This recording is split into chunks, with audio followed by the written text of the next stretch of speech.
Puji Tuhan. Saya akan menyampaikan tentang membangun manusia yang seutuhnya. Membangun manusia yang seutuhnya.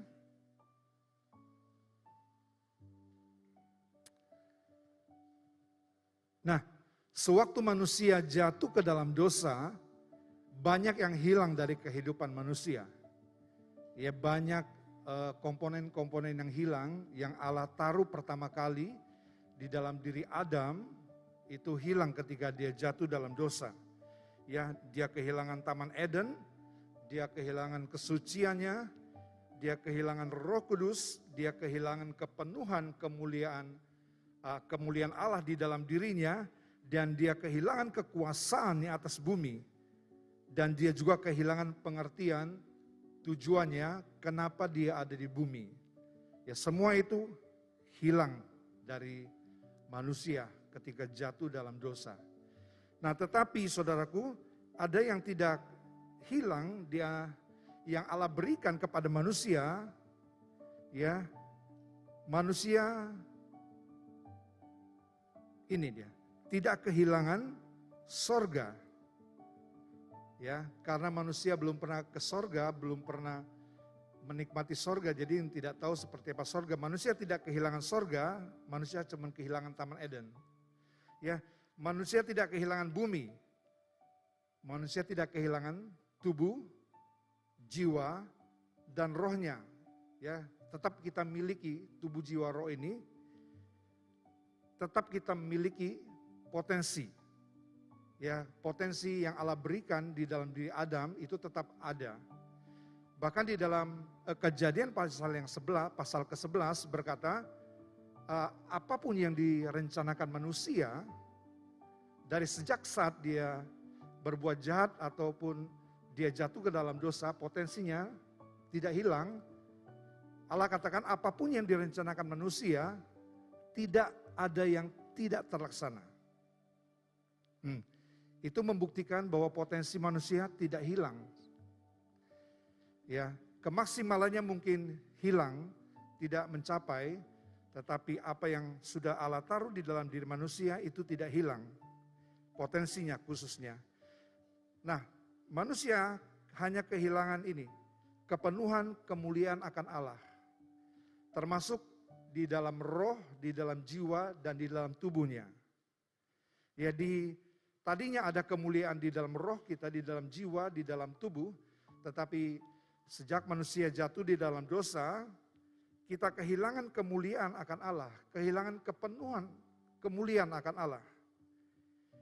Nah, tetapi sebagai orang yang percaya, kita bersyukur. Allah memulihkannya dalam hidup kita. Amin, saudara. Allah memulihkan hal itu di dalam kehidupan kita. Dia pulihkan. Nah, mari kita lihat prosesnya di dalam 1 Tesalonika 5 ayat 23. 1 Tesalonika 5 ayat yang ke-23, kita lihat prosesnya ini.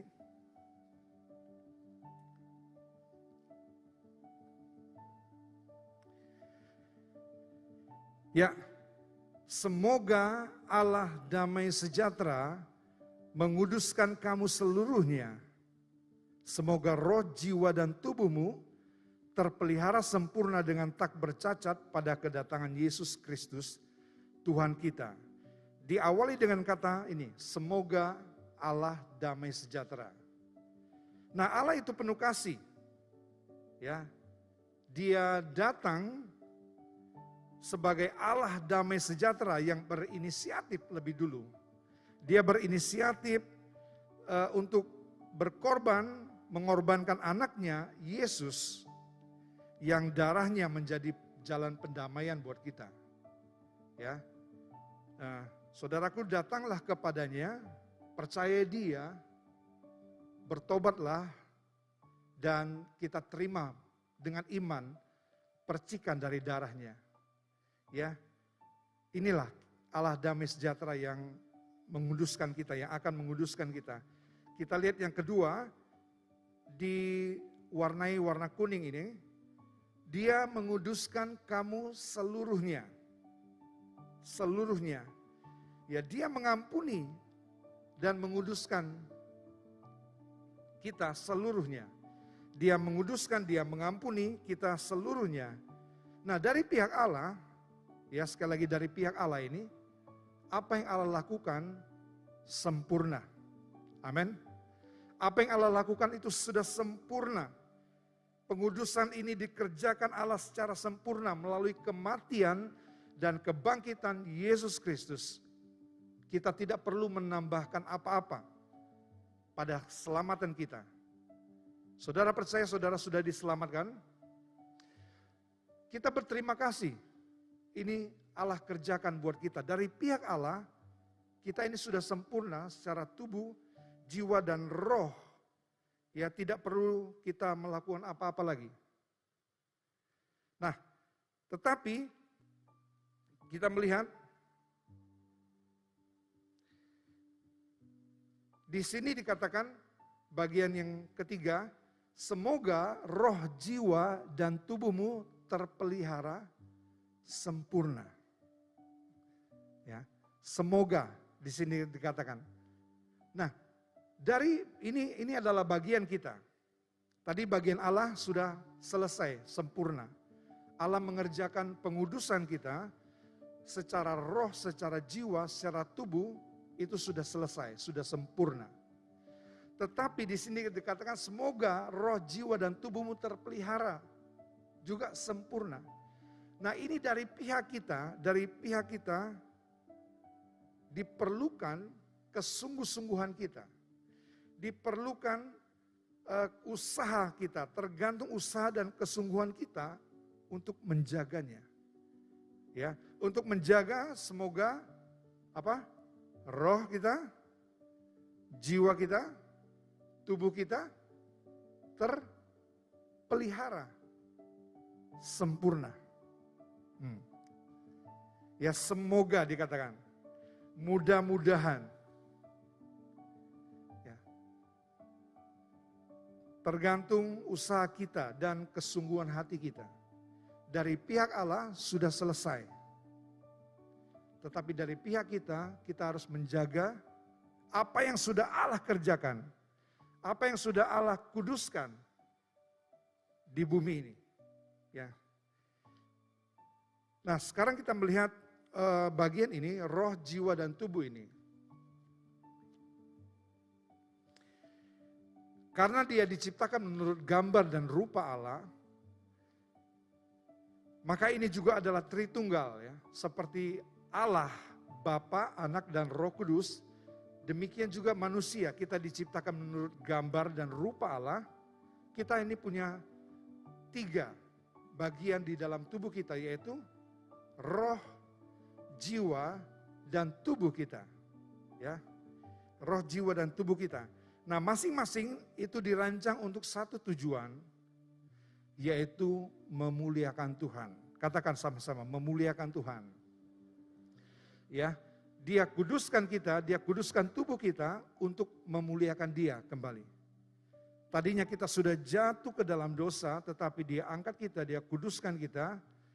Dia buat kita berlayak kembali, Dia mau mengembalikan kepada tujuan yang semula, yaitu memuliakan Allah dengan tubuh kita, memuliakan Allah juga dengan jiwa kita, memuliakan Allah dengan roh kita. Nah, kemudian masing-masing dimensi ini tidak mungkin dipahami kalau ini terlepas daripada Dia, daripada Tuhan sebagai sumber. Kita tidak mungkin memahami bagaimana tubuh ini, kemaksimalan tubuh ini, jiwa dan rohnya bila terlepas daripada sumbernya, yaitu daripada Tuhan. Nah, yang ketiga kita akan belajar nanti masing-masing ini berfungsi untuk mencapai kemaksimalannya. Ya, masing-masing fungsinya mencapai maksimal. Bagaimana tubuh itu maksimal kembali, bagaimana jiwa, bagaimana roh kita mengalami kemaksimalannya. Ya. Ini dia. Roh, jiwa, dan tubuh kita diciptakan menurut gambar rupa Allah, masing-masing dirancang menurut tujuan, masing-masing dimengerti atau dipahami. Kita harus terhubung kepada sumbernya. Dan yang ketiga, fungsinya mencapai kemaksimalannya. Dia harus mencapai kemaksimalannya. Nah, mari sekarang kita lihat yang pertama. Nah, mungkin kita hanya melihat bagian pertama ini saja tentang tubuh. Ya, jiwa dan rohnya belum sempat kita bahas. Kita melihat tubuh dulu. Ya, bagaimana Allah pekerjaannya sudah sempurna dalam diri kita dan sekarang kita harus menjaganya, membangunnya untuk tetap terjaga, terpelihara sempurna. Ya, sebagaimana judul tadi kita katakan membangun manusia seutuhnya. Ya, manusia yang sudah hancur tadi, bagaimana dia dibangun kembali mencapai maksimalnya di dalam 3 area tubuh, jiwa, dan roh. Nah, kita melihat tubuh sebelum kejatuhan. Sebelum kejatuhan ini, ya, manusia itu adalah makhluk roh. Ya, dengan tubuh fisik yaitu rumah jasmani. Makhluk roh dengan tubuh fisiknya, tubuh fisik ini sebagai rumah jasmani kita. Ya, saudara, lihat, saudaraku, kita punya tubuh ya, tetapi sesungguhnya kita ini adalah makhluk roh. Ini sebelum kejatuhan. Manusia itu diciptakan Allah terlebih dahulu, bukan fisiknya, tetapi rohnya.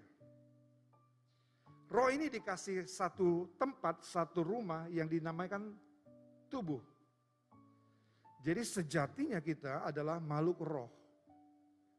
Ya, menempati tubuh fisik ini sebagai rumah jasmani. Nah, untuk apa tubuh jasmani ini? Tubuh jasmani ini dipakai untuk menggenapi rencana dan kehendak Allah di bumi. Bayangkan saudaraku, kalau kita tidak punya tubuh, maka kita tidak sah tinggal di bumi ini. Begitu juga dengan Allah. Allah tidak mungkin bekerja ketika tidak ada tubuh. Dia tidak dapat bekerja di bumi, dia tidak dapat melakukan apa-apa di bumi. Dia memerlukan tubuh. Nah, tubuh ini sebagai untuk mengerjakan, menggenapi rencana dan kehendak Allah di bumi ini.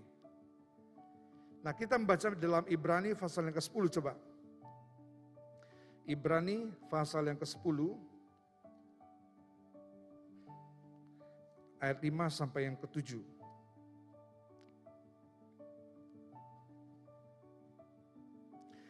Karena itu ketika ia masuk ke dunia, siapa ia?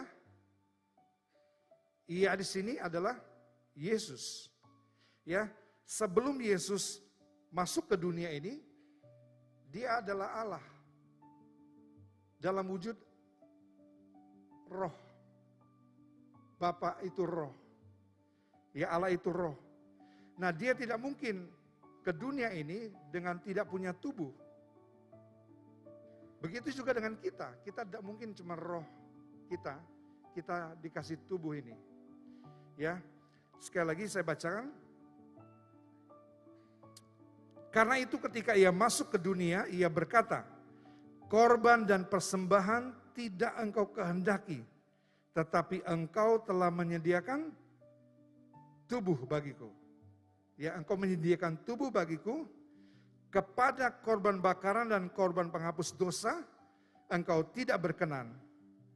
Lalu aku berkata, sungguh aku datang, dalam gulungan kitab ada tertulis tentang aku.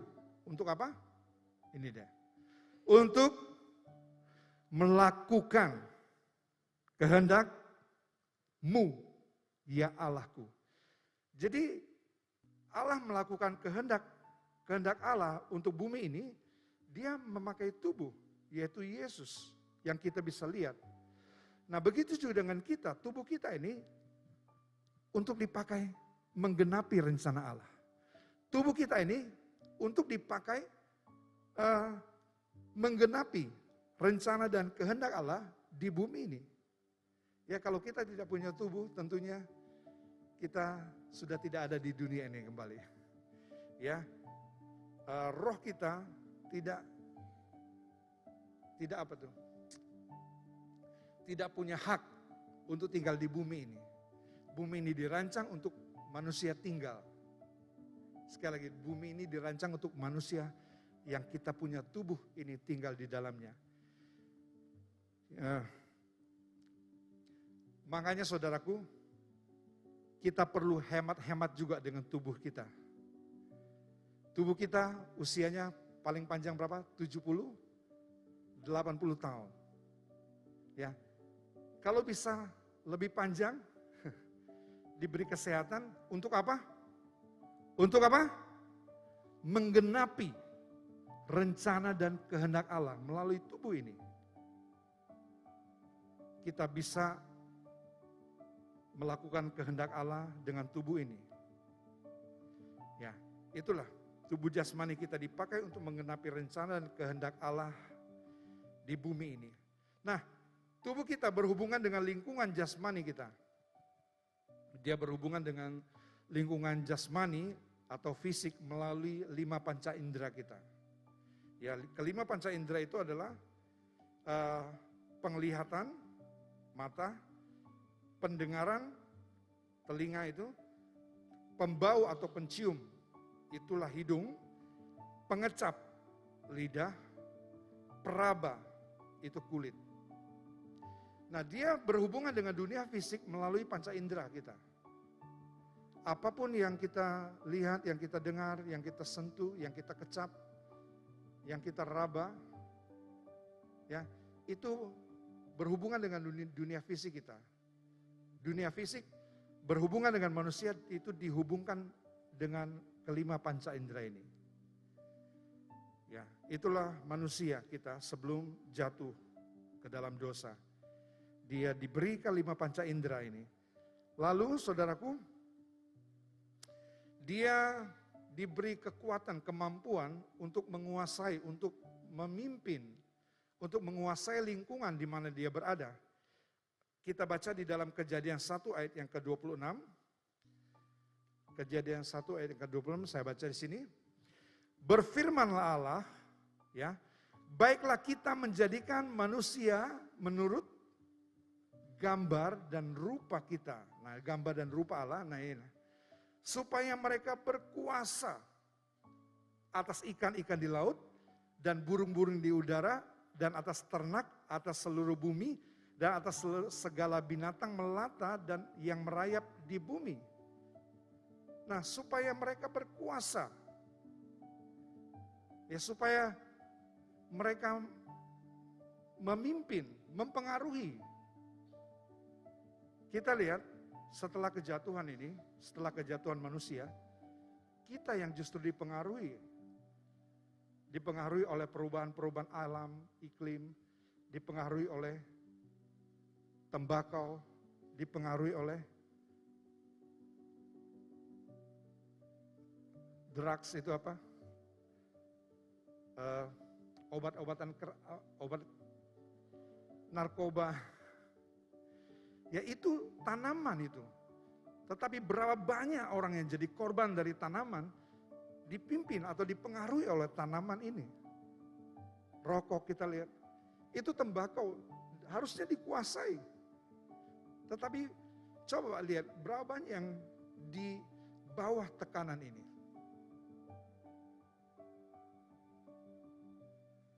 Haleluya. Nah, saudara, mereka berkuasa atas ikan-ikan. Bagaimana menguasai ikan? Saudaraku, kalau para ahli menafsirkan ini, ya, kemampuan Adam dulu, dia bisa berenang, dia bisa bergaul dengan ikan-ikan, dia bisa ngobrol dengan binatang-binatang, dia bisa, bahkan ini tafsirannya, Dia bisa terbang kayak burung. Bagaimana dia menguasai kalau dia tidak mampu untuk sampai ke sana? Nah, kita lihat manusia itu diciptakan seperti itu, mempengaruhi lingkungannya. Intinya ini, mempengaruhi lingkungan. Ya, bukan dia dipengaruhi oleh lingkungan seperti saat ini. Dia mempengaruhi ciptaan, semua ciptaan dia pengaruhi. Nah, dia adalah satu-satunya makhluk hidup yang mampu beradaptasi dimanapun berada. Ya, kita lihat manusia, dia bisa beradaptasi dimanapun, di tempat yang paling dingin, kayak di Eskimo, dia bisa beradaptasi di sana. Ya, dia bisa beradaptasi di semua tempat. Dia beradaptasi untuk mempengaruhi lingkungan di mana dia tinggal. Kemudian, tubuh ini berasal dari tanah. Itu sebabnya dia bergantung kepada tanah untuk dia hidup. Kita tahu tanaman-tanaman itu keluar dari tanah, tumbuh-tumbuhan. Binatang juga dibuat dari tanah. Nah, kita hidup, kita bergantung kepada tanah. Kepada makanan-makanan. Dan karena manusia itu makhluk roh, dia juga membutuhkan Tuhan untuk bisa hidup. Haleluya. Dia membutuhkan Tuhan untuk dia bisa hidup. Dia juga membutuhkan tanaman untuk dia makan. Untuk dia bisa hidup dengan tumbuh-tumbuhan itu, dengan yang dihasilkan dari tanah. Nah, pertanyaannya sekarang saudaraku, sebelum manusia jatuh di dalam dosa, dia butuh makan gak? Alkitab katakan, pohon-pohon dalam semua taman ini boleh kau makan. Jadi dia butuh makanan. Kalau dia tidak makan, dia akan mati enggak? Dia akan mati atau tidak? Kalau tidak makan. Ya, karena belum ada dosa, saya percaya dia tidak mati. Tapi dia kurus sekali. Ya, dia kurus, tidak makan. Tapi dia tidak mati. Ya, dia tinggal dalam keadaan yang kekal. Dia belum ada dosa pada waktu itu. Nah, dia berasal dari tanah. Dia membutuhkan, bergantung kepada tanah untuk dia hidup. Dia juga adalah makhluk roh, dia membutuhkan Tuhan untuk hidup. Nah, kemudian kita melihat setelah kejatuhan manusia ini. Tadi sebelum kejatuhan manusia, seperti itu tubuh kita. Nah, setelah kejatuhan, kita bersyukur solusi itu datang dari Allah sendiri. Allah tidak membiarkan manusia itu binasa dalam kesalahan, dalam dosanya. Dia cepat berinisiatif menyelamatkan manusia. Dia berinisiatif untuk menyelamatkan umat manusia. Nah, yang kita lihat apa yang dilakukan Allah, dia menebus dengan pengorbanan. Nah, ini dia, jasmani Yesus. Ditebus dengan pengorbanan jasmani, tubuh jasmani Yesus. Karena ini kehendak Allah. Ya, kehendak Allah, Allah mengorbankan tubuh jasmani Yesus untuk menebus dosa-dosa jasmani kita. Kita melihatnya di dalam Kolose 1 ayat yang ke-22. Kolose 1 ayat yang ke-22.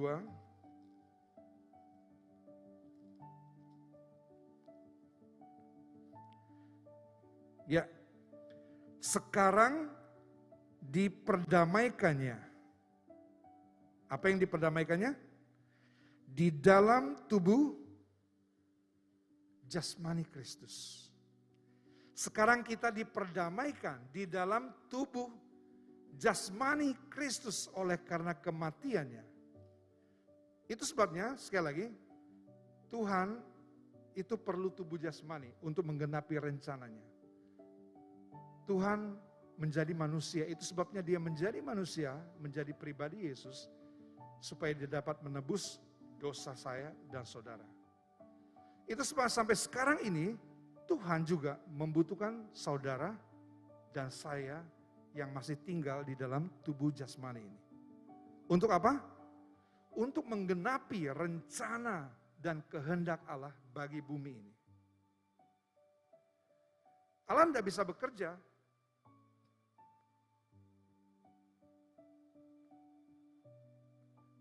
satu-satunya dia pakai sekali lagi adalah saudara dan saya. Ya. Bukan berarti Allah tidak maha kuasa. Itu sudah sistem atau satu aturan yang Allah sudah buat di dunia jasmani. Allah itu bergerak melalui rohnya di dalam diri saudara-saudara secara fisik. Kita bisa melakukan kehendak Allah dengan Roh Kudus yang ada di dalam diri kita. Nah, itu rohnya Allah. Ya, sekali lagi saudaraku, tubuh saudaraku mau dipakai oleh Allah untuk menggenapi rencana dan kehendaknya. Itu sebabnya jagalah tubuh ini baik-baik, sehat-sehat selalu. Haleluya. Kalau bisa umur panjang. Kalau dulu saya berpikir gini, kalau lebih senang tinggal di sorga. Karena di sorga itu tempat yang menyenangkan, kita tidak usah bersusah-susah payah lagi. Kita tinggal di sorga. Tetapi di sorga, saudaraku, kita ini tidak berguna apa-apa lagi. Selain kita memuji dan menyembah Tuhan, kita tidak berguna di bumi ini lagi. Itu sebabnya saya berpikir, oh Tuhan berikan saya usia yang cukup panjang, kayak Bapak Gembala. Haleluya. Supaya melalui tubuh jasmani ini, saya dapat melakukan rencana dan kehendak Allah bagi diri saya, bagi dunia ini. Ya. Nah, tetapi ini dia fakta yang berkata daging itu lemah. Haleluya. Kita harus berhati-hati. Daging itu firman Tuhan katakan lemah. Matius 26 ayat 41. Berjaga-jagalah dan berdoalah supaya kamu jangan jatuh ke dalam pencobaan. Roh yang di dalam diri kita memang penurut, ideal dia. Dia suka melakukan kehendak Allah. Tetapi daging itu lemah.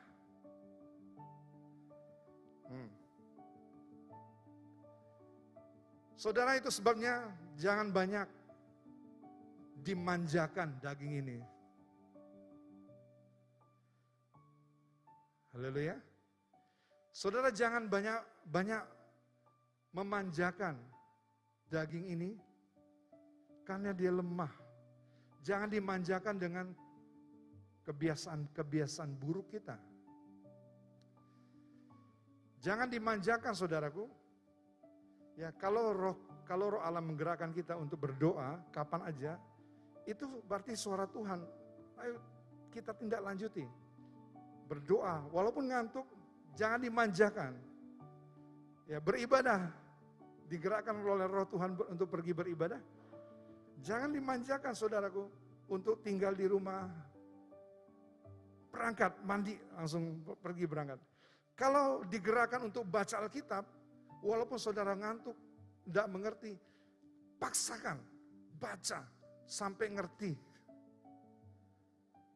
Ya. Jangan dimanjakan fisik ini, karena dengan kebiasaan-kebiasaan buruk kita, karena tubuh kita lemah. Jangan dibiasakan tidur malam. Ya, suka tidur malam. Ya. Mari, jangan dibiasakan dengan memberi makan yang tidak benar kepada panca indera kita. Tontonan-tontonan kita. Jangan, saudaraku, lemah dia. Dia itu gampang, dosa itu berusaha masuk melalui panca indera kita. Kita Coba lihat ini. Dosa itu berusaha masuk melalui panca indera kita. Ya, iblis selalu menawarkan jebakan-jebakan ini. Kita coba baca yuk di dalam 2 Samuel 11. Nah, sekali peristiwa pada waktu petang ketika Daud bangun dari tempat pembaringannya, lalu berjalan-jalan di atas soto istana. Dilala, bahasa Tegalnya, dilala. Apa? Tampak kepadanya dari atas soto itu seorang perempuan yang sedang mandi.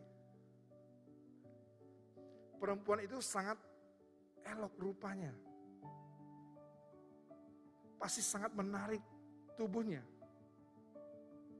Panca indera kita, mata.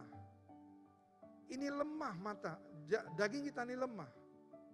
Melewati panca indera kita harus berhati-hati, lemah. Jangan dikasih tontonan yang tidak-tidak.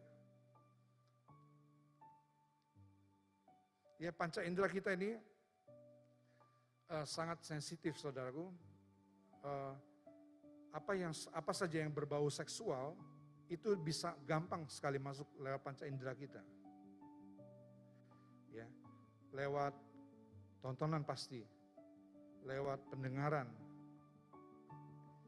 ya, lewat makanan.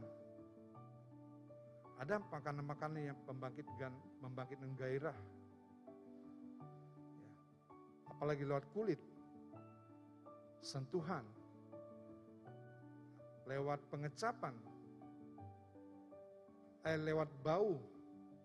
Ada bau-bau yang mau menyengat sekali, parfum yang membangkitkan gairah. Wah, tubuh kita ini pokoknya dosa itu berusaha masuk melalui panca indera. Kita baca di dalam Kolose 3 ayat yang kelima, coba. Kolose 3 ayat 5. Karena itu matikanlah dalam dirimu segala sesuatu yang duniawi. Matikanlah. Jangan dikasih makan. Justru matikanlah. Maksudnya jangan dikasih makan ini, kedagingan. Kalau kita butuh makan sih pasti masih butuh. Tapi kedagingan itu artinya sesuatu yang berlebihan. Kita masukkan ke dalam daging, ke dalam tubuh kita yang membangkitkan ini dia, percabulan, kenajisan, hawa nafsu, nafsu jahat, keserakahan. Nah, stadium kita melihat di tubuh ini di percabulan. Lalu dia masuk ke dalam jiwa nanti. Ada kenajisan, ada hawa nafsu, ada nafsu jahat. Dia masuk ke dalam roh, itu bisa penyembahan berhala terakhirnya. Kita menduakan Tuhan, menyembah berhala menjadi penyembah berhala. Nah, kita teruskan lagi, ada pencemaran jasmani dikatakan. Ya. Tubuh yang berdosa ini gampang sekali dicemarkan.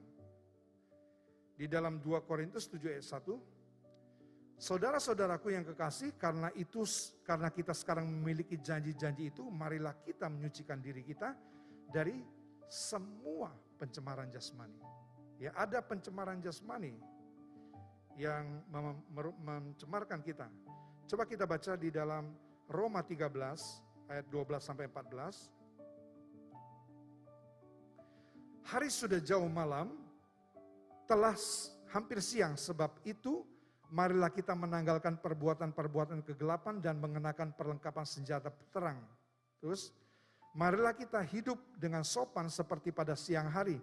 Jangan dalam pesta pora, kemabukan, jangan dalam percabulan, dan hawa nafsu, jangan dalam perselisihan dan iri hati. Terus, nah, tetapi kenakanlah Tuhan Yesus Kristus sebagai perlengkapan senjata terang. Dan, apa? Jangan merawat tubuhmu. Bukan berarti kita nggak perlu mandi. Tetapi tujuannya, kita harus berhati-hati dengan tujuan. Untuk apa kita merawat tubuh kita? Untuk memuaskan keinginannya. Wah, lemah tubuh ini. Kalau dia dipuaskan keinginannya, cepat jatuh hancur kita kembali di dalam dosa. Jangan puaskan. Kalau kita pakai baju, apa tujuannya? Untuk menarik orang lain. Wah, memuaskan keinginan tubuh, keinginan jasmani. Ya, kita pakai make up. Tujuannya dulu untuk apa? Untuk menarik, oke menarik. Tapi menarik yang bukan suaminya, saudara, hati-hati. Itu memuaskan keinginan tubuh. Ya bukan berarti tidak boleh, saudaraku, boleh saja. Lihat tujuannya untuk apa? Kita mendandani diri kita supaya kita rapi, kita enak dilihat, itu boleh, bagus. Tetapi kalau tujuannya untuk menarik orang lain, melihat kita seksi, melihat pahanya tinggi-tinggi, pakai celana, pakai rok pendek, itu dia. Hati-hati saudaraku. Nah, iblis memakai hati nurani untuk menuduh kita. Ya, di dalam 1 Yohanes 3 ayat 19, 1 Yohanes 3 ayat 19, ini ada tuduhan dari hati nurani menuduh kita. Bukan iblis yang menuduh kita, tapi iblis memakai jasmani, memakai hati kita yang sudah jatuh di dalam dosa itu untuk menuduh kita. Lihat, demikianlah kita ketahui bahwa kita berasal daripada kebenaran, demikian pula kita boleh menenangkan hati kita di hadapan Allah. Terus, sebab jika kita dituduh olehnya, dituduh oleh apa tadi? Hati nurani. Kita dituduh olehnya, kita katakan ini, Allah lebih besar daripada hati kita, serta mengetahui segala sesuatu. Terus, nah saudara-saudaraku yang kekasih, jikalau hati kita tidak menuduh kita, maka kita mempunyai keberanian percaya untuk mendekati Allah. Kita sering dituduh, kalau dosa sudah masuk, tidak usah tunggu iblis yang menuduh, kita dituduh. Hati nurani kita menuduh kita. Ya, tetapi dikatakan di sini Allah lebih besar dari segala sesuatu. Dan dia datanglah kepadanya. Dia menyucikan saudara-saudara dengan dari tuduhan kepada hati. Nah, ada ritual yang keliru, yaitu penyiksaan tubuh, penyiksaan diri. Ada orang yang menganggap tubuh ini adalah dosa. Tubuh ini biang keladinya dosa. Jadi tubuh ini perlu disiksa. Iya. Ada ritual itu, penyiksaan diri dari kalangan dari agama sebelah ada, dari kalangan Kristen ada penyiksaan diri. Menyiksa diri dengan cambuk, memukuli diri. Nah, orang-orang ini menganggap tubuh itu berdosa dan perlu dihakimi. Jadi kita lihat, ini keliru, ritual yang keliru. Caranya, coba kita baca di dalam 1 Petrus 4 deh, 1 Kolose 2 ayat 23. Nah saudara lihat di situ, ada kata menyiksa diri. Tidak ada gunanya selain untuk memuaskan hidup duniawi. Nah coba kita baca 1 Petrus 4 ayat 1. 1 Petrus 4 ayat yang pertama. Jadi karena Kristus telah menderita penderitaan badan, ya, kamu pun harus mempersenjatai dirimu dengan pikiran yang demikian. Apa? Karena barang siapa telah menderita penderitaan badani, ia telah berhenti berbuat dosa. Nah, tafsiran yang salah adalah ini, sumber dosa itu adalah tubuh jasmani. Jadi tubuh jasmani ini harus disiksa. Sebenarnya kalau mau nyiksa tubuh, Jangan cuma kulit yang disiksa. Kan panca indera kan bukan hanya kulit, tapi mata. Kalau berani, mata juga dicongkel. Telinga, lidah. Nah, ini ritual yang salah.